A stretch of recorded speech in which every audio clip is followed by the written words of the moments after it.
Hi guys, it's Wendy again from Fingersticks Gallery. So here's going to be, we're just going to call it part 2 of the Liquitex varnish. I don't want to call it a trial because I've already tried it and liked it so far. But since there's so much talk online right now about what pouring medium people are using, what are you using to seal your paintings, yada yada.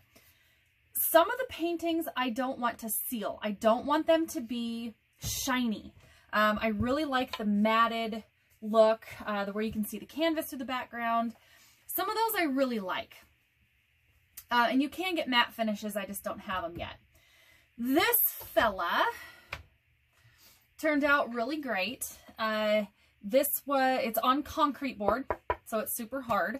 I don't remember if I did a video on this one or not, but the colors are really pretty. So what we're going to do with him, I'm going to varnish it first.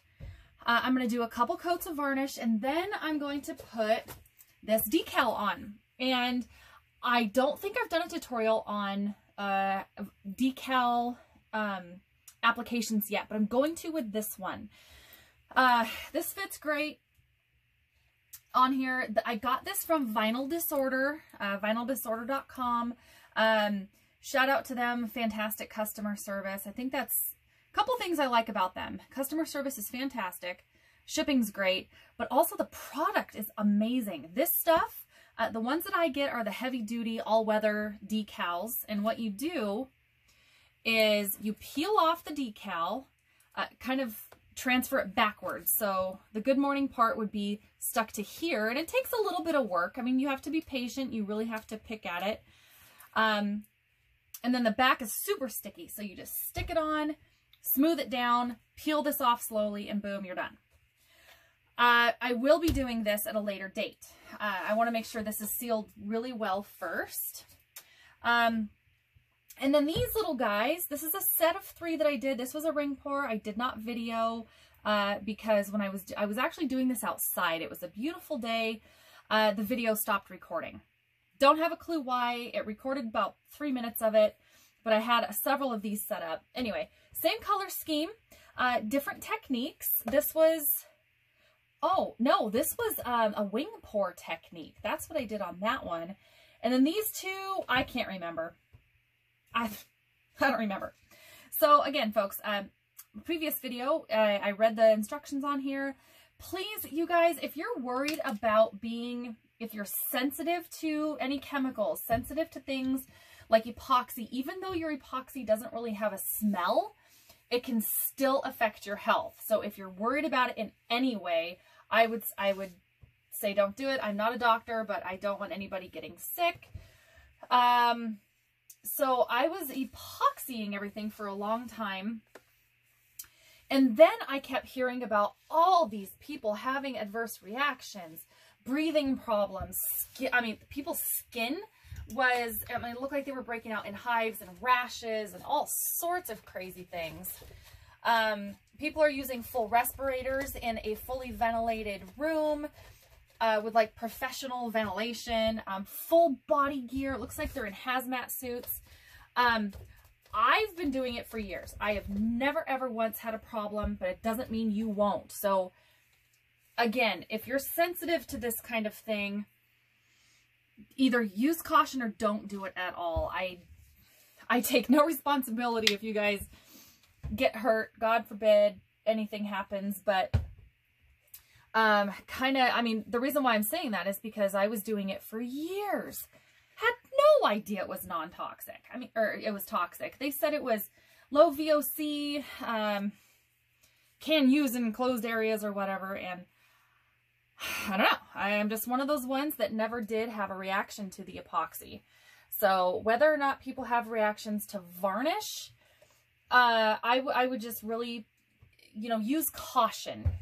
So, because even though it doesn't have a toxic-like smell, doesn't mean you're not going to have a reaction. So, please be careful.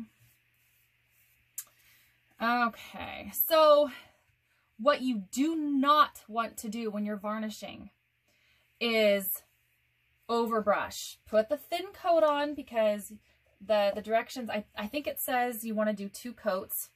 There's a lot of varnish in my brush, so I'm just going to squeeze it out. They recommend doing 2 coats. And yes, it is this watery. It's really, really watery. So you don't need a whole lot of varnish to do this.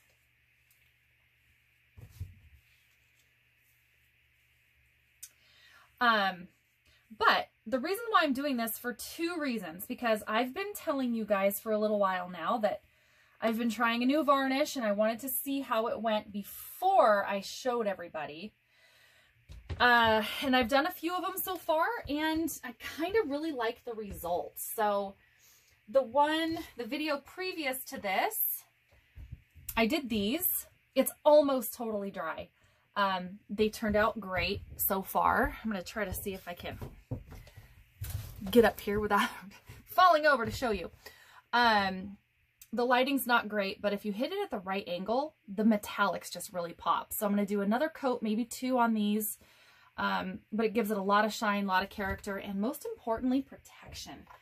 So it really protects your paintings from dust, UV. They say it's non-yellowing. Hopefully it's non-yellowing. A whole bunch of different stuff. So if you want to varnish, it's a pretty quick, very simple, easy way to protect your paintings. So again, folks, I'm gonna definitely do a couple coats on here before I put the decal on. But I will show you the decal application process. Haven't seen too many people, but if you're looking for decals, again, vinyldisorder.com. If you use the code STIX, S-T-I-X at checkout, it's for my finger sticks gallery, you'll get a discount. So keep that in mind. If you go through them, and we're going to let this dry and I will show you guys everything when it's dried up and then when we're going to do the decal. Hope you have a fantastic week. Don't forget to subscribe if you like my channel and my videos. And if you want to be notified of my new videos online, hit the bell in the corner. And hope you guys will see me very soon. Bye for now.